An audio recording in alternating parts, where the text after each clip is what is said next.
He had already asked me to get information about that because, of course, UCLA is my alma mater. So I was getting information from UCLA at the time of the crash, and he definitely wanted to get his degree and then get his master's degree in classical guitar in Europe. I remember shortly before he died, we were traveling through America on tour, and it was about 2 days, 3 days, not much more than, and he said to me, "You know what, Ozzy, I don't want to be a rock and roll star anymore." I go, "What do you want about, Randy?" He said, "Oh, I know what it feels like. I felt what it's like to taste the fruits of what rock and roll stardom gives you. I now want to go to university to learn classical music." I go, "Are you crazy?" And he goes, "No, I want to, it's not that important to me, you know. What's important to me," and saying that, well, he said, what's important to me is becoming a classical guitar player. Well, we started taking lessons together at the studio here. He was 7, I was 9. And we came every Friday night because my mom, after school, we would come. It was a ritual. And then we'd take our lessons, and then she would have a band here that played on Friday nights that rehearsed, and then they would do that, and then we would go out to dinner to a Mexican restaurant, and that was what we did every Friday night. I had a very good electric guitar teacher at that time. Scott Shelley was his name. So I said, "All right, that's fine. You can switch over."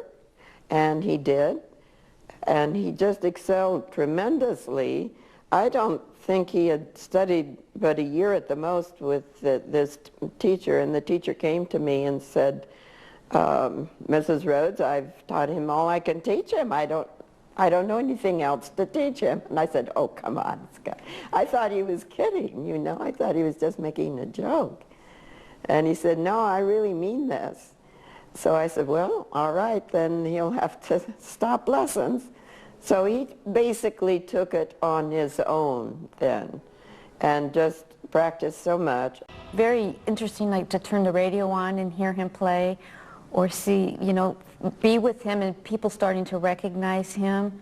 And that is just kind of weird, you know, kind of different, because I just think of him as my little brother when we grew up, so.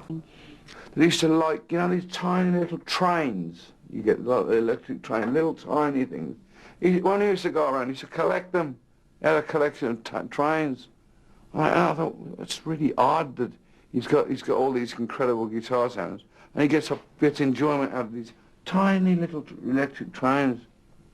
And you go, that's cool, man.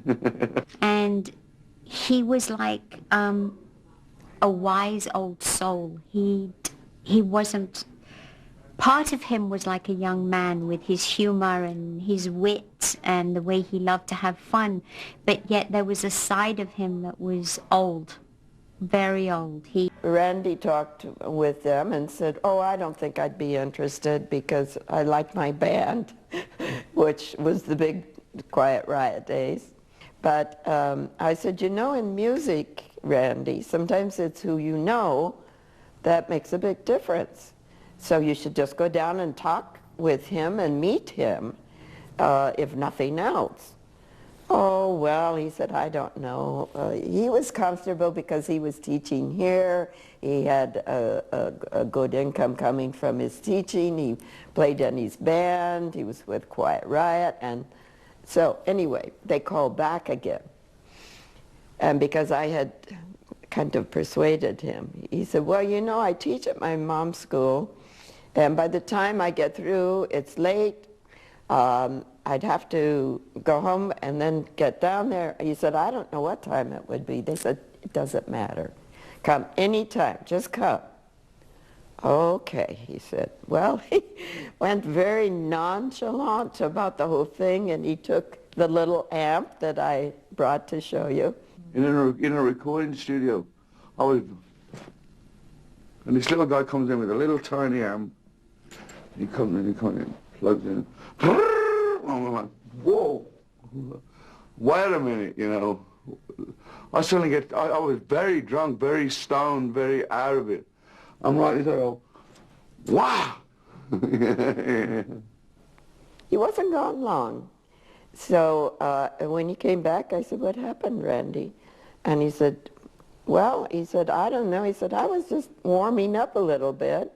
And he said, Ozzy came out and said, you've got the job. He said, I don't know what job I got, but well, he said, we'll see. I then went back to England, and I didn't really take much notice. And I said to my wife, I was managed by her father, and it was her family all business. And Sharon, her brother David, and her father had a bit of management thing. And I kept saying, "There's this great guitar player. I know this fucking great guitar player." And she goes, Sharon arranged for the Randy to come to England. Of course, there was a lot to get ready, passport and so forth. So, you know, Ozzy lined up a little routine, which get the passport first and then get some warm clothes. Well, we shopped for warm clothes, but when he got over to England, he called me and he said, you know what, Mom? He said, these clothes aren't very warm. They have to buy me all new clothes here because it's so cold.